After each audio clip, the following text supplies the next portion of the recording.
दीपक रंजन, आपसे समझना चाहती हूं, आरएसएस या बीजेपी को आप अलग अलग देखते हैं?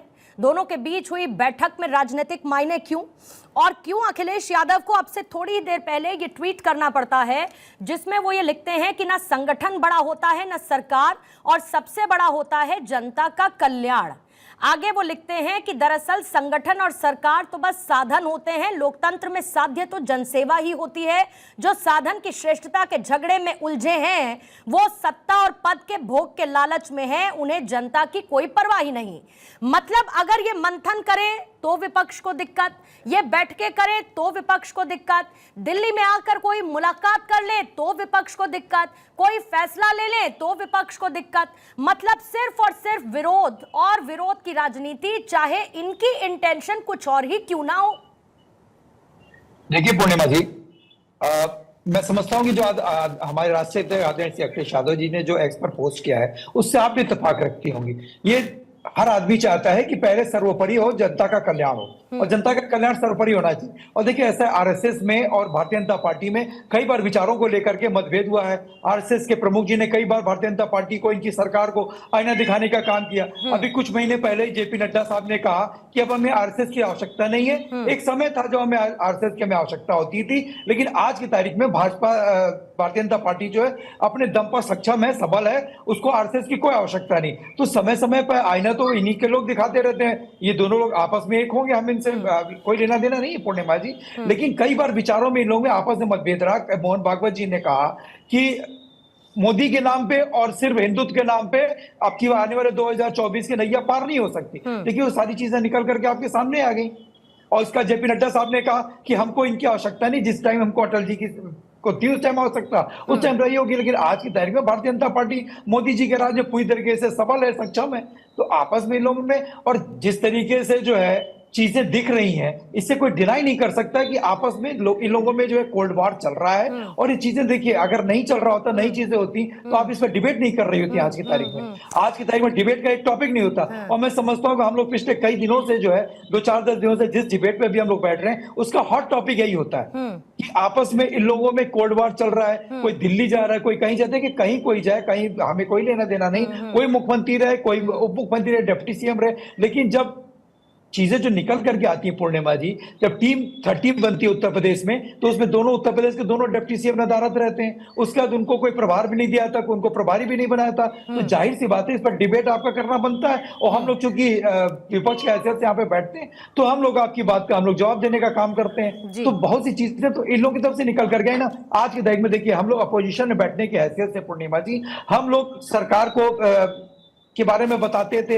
या जो कुशासन के बारे में बताते थे, तो हो सकता है कि लोग कहते थे भाई ये तो अपोजिशन का है। आज की तारीख में तो इनके सत्ता दल के लोग, इनके विधायक, इनके सांसद, इनके पूर्व मंत्री लोग कैसे कैसे आरोप लगा रहे हैं। अभी एक आपने गोरखपुर के देखा होगा, वहां के जो वर्तमान के कई बार के विधायक हैं और वीर बहादुर सिंह जी के पुत्र फतेह बहादुर सिंह जी, उन्होंने क्या आरोप लगाया? अपनी जान का खतरा, जिसकी सरकार डबल इंजन की सरकार हो, केंद्र में सरकार हो, उत्तर प्रदेश में सरकार हो, और वो अपने जान के खतरे की बात कर रहा हो। और साथ ही साथ ये भी कह रहा हूं कि 11 दिन पहले मैंने कप्तान साहब को, एसएसपी महोदय को, और मैंने माननीय मुख्यमंत्री जी को मैंने लिख करके दे दिया, मैंने लिखित शिकायत की। लेकिन कोई बात नहीं, आप हमारे फादर मरे थे 52 साल की उम्र में, मैं मर जाऊंगा 54 साल की उम्र में।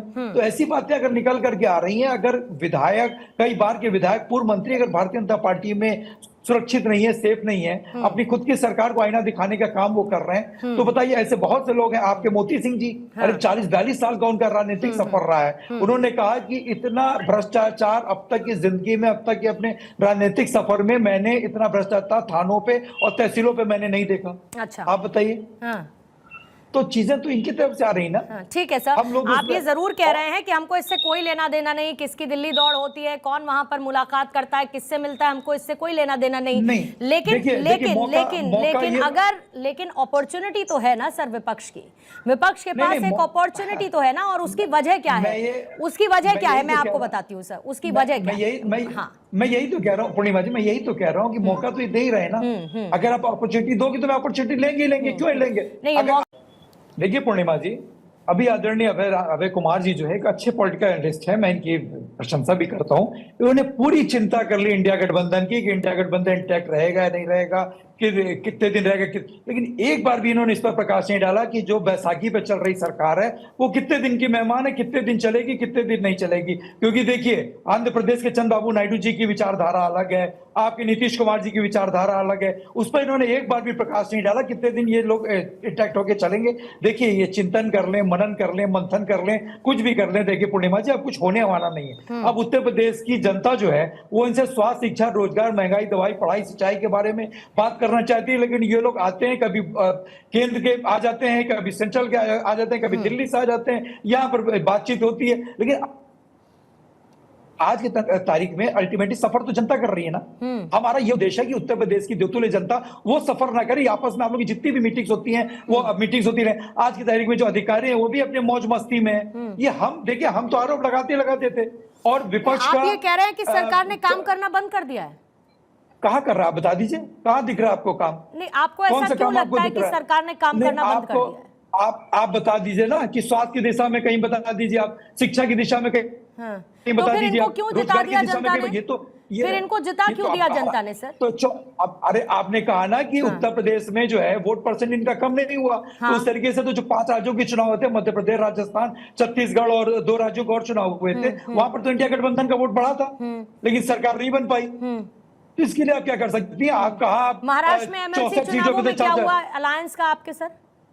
एमएलसी को चुनाव पूर्णिमा जी कैसे होता है वो आपको भी मालूम है, हमको भी मालूम है। एमएलसी चुनाव छोड़ दीजिए सर। मेरा लेकिन कहने का मतलब ये है, नहीं, मेरा कहने का मतलब ये है कि मुझे पता है चुनाव कैसे होते हैं, लेकिन उन चुनावों में क्रॉस वोटिंग के लिए किसी ने गर्दन पर छुरी थोड़ी रखी थी किसी के सर। अरे पूर्णिमा जी बात तो आने दीजिए। क्रॉस वोटिंग के लिए किसी ने गर्दन पर छुरी थोड़ी रखी थी। मैं आपकी बात से बात निकाल रही हूँ सर, मैं आपकी बात से एक बात निकाल रही हूँ।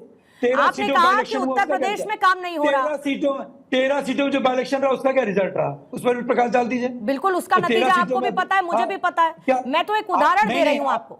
जब आप ये देखते हैं, जब आप ये देखते हैं, मैं भी आपको बता रहा हूँ पूर्णिमा जी कि जो 13 जगह सीटों में बाय इलेक्शन हुआ उसका क्या रिजल्ट रहा। इसके मतलब हिंदुस्तान की देवतुल्य जनता भारतीय जनता पार्टी को नकार चुकी है। और किसी तरह के बैसाखी पे चल रही सरकार उत्तर प्रदेश में क्या हुआ आपने देखा, 64 से होकर के 33 पे आ गई है। क्यों आखिर आ गया? नहीं, आपके लिए तो देखिए उत्तर प्रदेश में इस बार के नतीजे बाछे खिला देने वाली है, इसमें कोई दो राय नहीं है।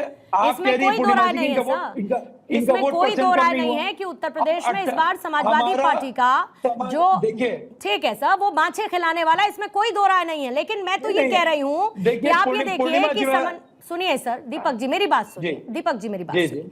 मैं कह रही हूँ, आती हूँ रोहित जी, तीनों मेहमान इस पर एक एक प्रतिक्रिया देना चाह रहे हैं, मैं उनके पास भी आऊंगी। लेकिन मैं ये कह रही हूँ दीपक जी कि ये बैठक कर रहे हैं, ये चर्चा कर रहे हैं, बार बार ये आत्ममंथन कर रहे हैं कि भाई क्या हो गया, हम किस वजह से, ये स्वीकार कर रहे हैं कि हम अति आत्मविश्वास की वजह से हार गए।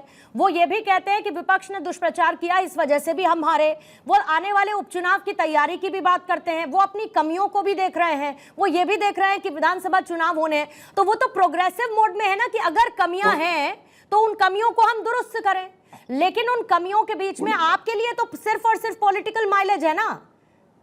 अरे पूर्णिमा जी, एक चीज मैं आपको बड़े क्लियर कर दूं कि देखिए समाजवादी लोग जो है ना जीत से इतराते हैं ना हार से घबराते हैं। हमको इतराते नहीं है, हम आज भी जनता के बीच में लोगों की समस्याएं सुन रहे हैं, लोग से जो हमसे बन पड़ता है हम सड़क से लेकर के सदन तक पीडीए की आवाज उठाते हैं। आज की तारीख में दलितों शोषित हमारी मांग थी, जो हमारी 2 महीने से तराई कर रहे हो भाई साहब, पिछले 2 महीने से आप भी घूम रहे हो, पिछले 2 महीने से रोहित बोल नहीं पाओगे, रोहित विवेक जी, दीपक जी बड़े आराम से चर्चा चल रही है। दीपक जी बहुत आराम से चर्चा चल रही है। देखिए किसी नाराजगी का कोई स्कोप नहीं है यहाँ पे, बहुत आराम से अपनी बात रखिए, सीटें ज्यादा एक मचा रहे हो।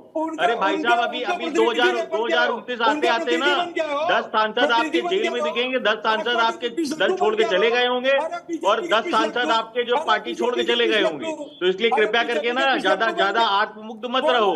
जनता ने पुनः हराने का काम किया है आपको, जनता ने आपको पुनः हराने का काम किया है। आप विपक्ष में थे, विपक्ष में हो और विपक्ष में ही अगले 5 साल तक रहने जा रहे हो। तो इसलिए बहुत आत्ममुक्त मत रहो।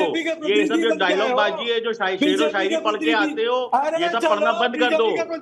जनता ने आपको किसी योग्य नहीं छोड़ा है। विपक्ष में बैठ के आप विपक्ष का काम भी नहीं कर रहे हो, जनता के मुद्दों पे भी बात नहीं करते हो। जनता के मुद्दों पे आपको बात करते हुए आपको शर्म आती है, ऐसा लगता है। अच्छा एक सेकंड रोहित जी, कैमरा लगा के बैठे हो रोहित जी एक सेकंड, रोहित जी प्लीज एक सेकंड सर, एक सेकंड चले जाए तो आपको लगता है दीपक जी, कहाँ चले गए, समाजवादी पार्टी कार्यालय पहुंच गए।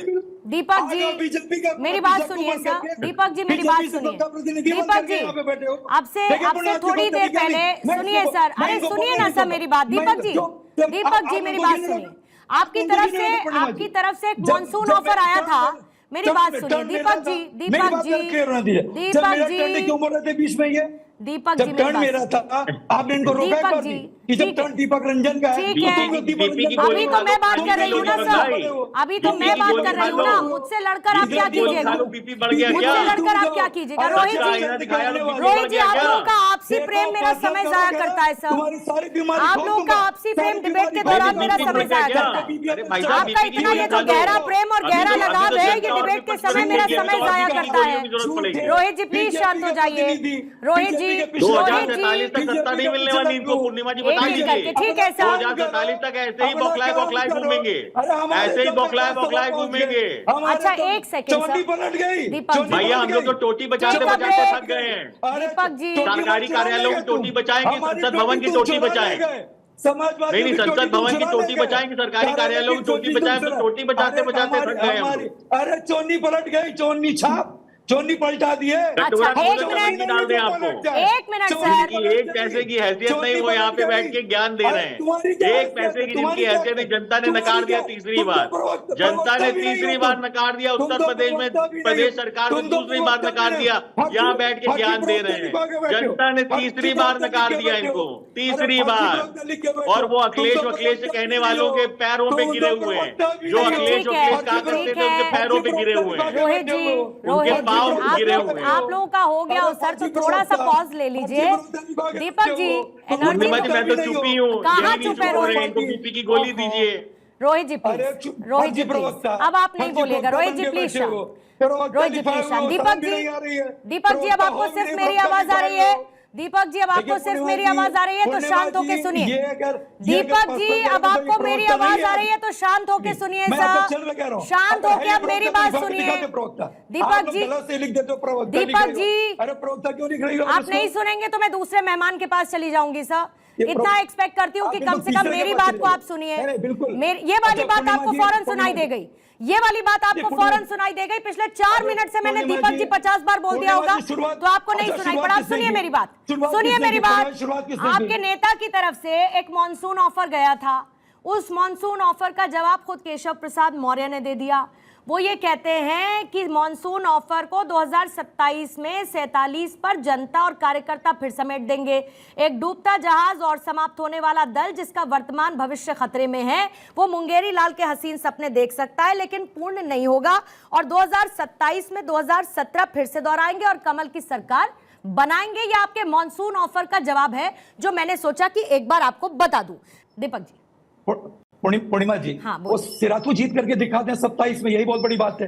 वो क्या चिंता कर रहे हैं? और हमारे राष्ट्रीय अध्यक्ष जी ने बिल्कुल सही कहा है कि अगर है इनका इधर उधर दिल्ली लखनऊ सटिंग कर रहे हैं, अगर इनके पास 100 विधायक भी नहीं सपना देख रहे हैं मुख्यमंत्री बनने का, सिराथू जीतना पाए डिप्टी सीएम तो बढ़िया कह देते हैं कि 100 लाओ सरकार बनाओ। पूर्णिमा जी देखिए, अभय कुमार जी ने बहुत अच्छी बात कही, लेकिन इन्होंने शायद ये नहीं देखा कि पूरे देश ने इन लोगों को पलटते हुए भी देखा। चंद्रबाबू नायडू जी किस तरीके से पलटे, आदरणीय नीतीश कुमार जी किस तरीके से पलटे, तो इन लोगों को पलटने में भी देर नहीं लगती। और जिस तरीके से लोग पलटे हैं, इस चीज की क्या गारंटी है? क्या कभी नहीं पलटे हैं, सरकार कभी नहीं पलटा है, क्या अलग होने के बाद क्या बात है? चंद्रबाबू नायडू क्या इनके साथ थे अलायंस में? चंद्रबाबू नायडू देखिए, जब 2004 के बाद जब सत्ता से अलग हो गए थे तो कुछ परिस्थिति वो तो जरूर बाहर चले गए थे, लेकिन उसके बाद कभी भी जब उन्होंने अलायंस में रहे तो अलायंस में रहे। नहीं, लेकिन दीपक जी ये तो आपके लिए भी, दीपक जी ये तो आपके लिए भी बहुत नॉर्मल है ना कि साथ रहे फिर अलग हो गए। अब दो लड़कों की जोड़ी ने एक बार सोचा कि हम विधानसभा चुनाव साथ लड़ते हैं, नहीं काम किया तो फिर साथ में नहीं आई ना दो लड़कों की जोड़ी, फिर अलायंस में एज अ होल आ गई। तो ये तो आप नॉर्मल समझते होंगे ना, इसमें तो कौन सी बड़ी बात है? आज शिरोमणि अकाली दल कहाँ है इनके साथ? हाँ। ऐसी बहुत सी पार्टियां जिनके साथ आई गई, ओम प्रकाश राजभर जी ने इनका साथ छोड़ा, फिर नहीं, इनके लेकिन साथ वो आए। भी ऐसी बहुत सी पार्टियां हैं। लेकिन तो सर देखिए, वो भी हम- आप लेकिन सर वो भी आप ये समझिए कि अलग अलग पार्टीज में ऐसी बहुत सारी पार्टीज हैं जो आपके अलायंस का भी पार्ट हैं, जो कभी आपकी विचारधारा में एक साथ एक जैसी नजर नहीं आई, लेकिन आज क्योंकि मोदी के खिलाफ चुनाव लड़ना था इसीलिए सब साथ आए ना। आप लोगों की विचारधारा कहां से कहां तक मैच करती है बताइए ना? नहीं करती है ना। मोदी के देखिए मैं आपको बताऊं, मैं मोदी के खिलाफ हम चुनाव नहीं लड़ रहे थे, हम उनकी नीतियों के खिलाफ चुनाव लड़ रहे थे, उनके सिद्धांतों के अरे खिलाफ सर चुनाव सब लड़ रहे थे। कहते थे कि हम एक साथ इसीलिए लड़ेंगे क्योंकि हमको मोदी को हराना है। मैं स्टेटमेंट्स निकाल के सुनवा दूंगी सर। मोदी को हराना है तो हमको साथ आना है, ये आपका ध्येय वाक्य रहा अलायंस का, लेकिन नहीं हरा पाए। पूर्णिमा जी बीजेपी भी तो कहते थे अब की बार मोदी सरकार कह के दिखा दे। तो आ तो गई ना सर मोदी सरकार, तीसरी बार मोदी सरकार आ गई। नेहरू के बाद ऐसा अब हुआ कि तीसरे टर्म में किसी ने सरकार रिपीट की। हम ये अगर हमारे मित्र जी जो है बैठे हुए रोहित अग्रवाल यही कहते हैं कि मोदी सरकार, रोहित भाई कहते हैं मोदी सरकार, ये एनडीए की सरकार है, मोदी सरकार है, बता दें। नहीं तो वो तो खुद ही कहते हैं एनडीए की सरकार, तो आप क्यों चाहते हैं कि कहा जाए? क्यों कह रहे? पहले तो कहते थे अब की बार मोदी सरकार, मोदी है तो मुमकिन है, अब क्यों नहीं कह रहे? मोदी के नेतृत्व में एनडीए की सरकार है। आपको ना जानकारी कोई नहीं, शब्दों को जानकारी आप भी थोड़ी बढ़ा लीजिए सर। ये बेसिकली शब्दों के साथ खेलना किसी भी पॉलिटिशियन के लिए एक मंझी हुई बात होती है, तो बहुत बखूबी आप उसको कर रहे हैं, लेकिन उसमें